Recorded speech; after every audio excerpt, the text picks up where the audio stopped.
Tēnā tātou katoa. Good evening. The ferocious spring storm that's left one person dead continues to cause chaos across the country, including whipping up multiple fires in the South Island. Further north, these shaky pictures from our weather camera on top of Wellington's Mount Victoria showing fierce winds pounding the capital.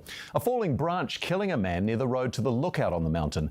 The powerful gales cut power to thousands and forced the shutdown of multiple flights at Wellington Airport. Strong wind and heavy rain alerts remain in place for both the North and South Islands. Here's James Fleury with developments.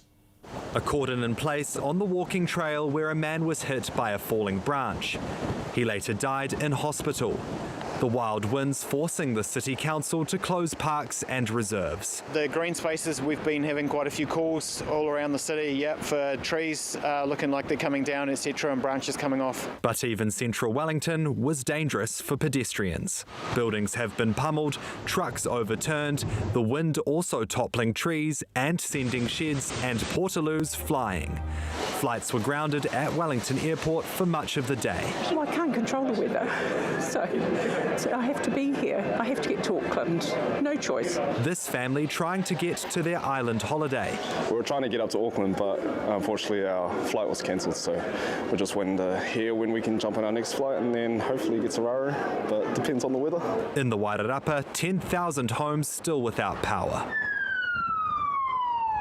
You can really feel the full force of these high winds and see them here in Carterton. We're here at this property where the fire brigade was called. They had to safely remove this bit of roof that was about to come off because there was concerns that it was going to strike the building behind us. Now they're turning their efforts to making sure that no more debris uplifts and also making sure the chooks inside this garden shed are all okay. Saviours in our community, we really need them and they do a big job, so I'm really grateful to them. They'll get a cake, they'll definitely get a cake. These firefighters unable to rest. And we're up to about job 30, the truck hasn't really stopped, we've come in, we've come out again and we haven't stopped. Battening down the hatches with more wild weather on its way later this week. All right, James, how widespread was the disruption from those powerful winds today?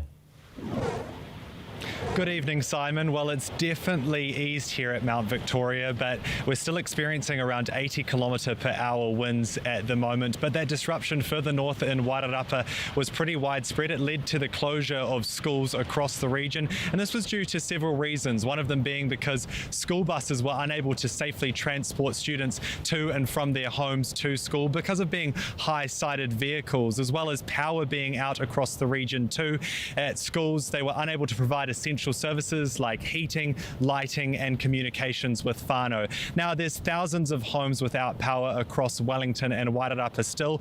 We have been told that these homes in Wellington should expect to have their power restored in the next couple of hours, but there is still no time frame for Wairarapa. Now these conditions have been really intense today and local power companies are urging that people who still do not have power to unplug any appliances. This is because of potential power surges and to make sure that there's no damage when that power is eventually restored later today. There's still some large gusts being recorded here in Wellington, as I said before, 80 km/h here up at Mount Victoria, but that is nothing compared to what they're currently experiencing in Porongaho in Hawke's Bay, where firefighters are currently battling 2 large fires.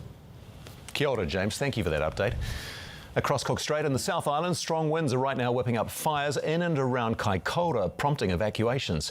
Fire crews working to contain several vegetation fires in the area that have damaged or are threatening structures. The fires, as well as fallen trees and power lines, forcing the closure of State Highway 1 between Kaikoura and Blenheim. Further south, crews are also assessing the erosion of part of State Highway 7 between Springs Junction and the Hanmer Springs turnoff. Other parts of the highway also inundated today. The road is still closed. All right, for the latest, let's go to One News meteorologist Dan Corbett, who's tracking the storm. Where's it at, Dan? Well, the storm is still over central New Zealand. We've seen the peak of those winds in Wellington, but some staggering winds. We're talking in Wellington City around 100 to 120, around the hills 140, and coastal parts of, if you can believe it, Tararua district, 250 km/h as the peak of that zone there. On the top edge of this front, tracked its way north. But of course, we've had very strong winds. We've seen Kaikoura. That, of course, strong winds. They dry things out. They increase the fire risk. Still have our wind warnings from parts of really Hawke's Bay right the way to the lower North Island next couple of hours. Those are easing tonight. Then from Marlborough southwards, this is the next storm. You say, well, what next storm? That is going to come through. So it quietens down tonight. We catch our breath, we have a quieter looking day, blustery showers. The next system rolls in from the west. That is Thursday. And if you can believe it, this one could also have damaging winds, a good dump of rain. I'll have a lot more on that coming up a little bit later on. Cheers, Dan. Thank you for that. In the far north, it's believed strong winds may have helped spread a fire that engulfed nearly 30 vehicles in a car park at Whangarei Hospital. The blaze sending thick smoke into the air, police advising residents to stay inside. Simon Merseb reports. Flames tore through a car park at Whangarei Hospital this afternoon. Oh my God.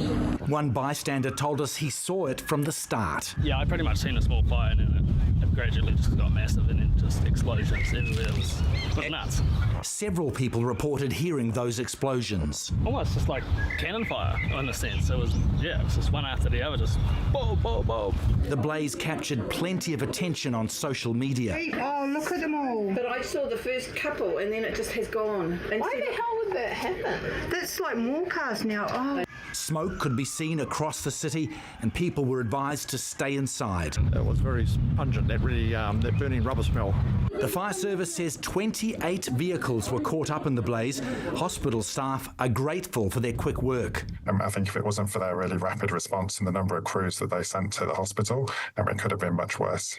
He says the car park is about 50 metres from the hospital itself, which remained open. I can reassure the people of Whangarei, our patients and their whānau, that their care continued despite the fire. One News has been told the fire started when a hot exhaust pipe set dry grass alight. Simon Merseb, One News.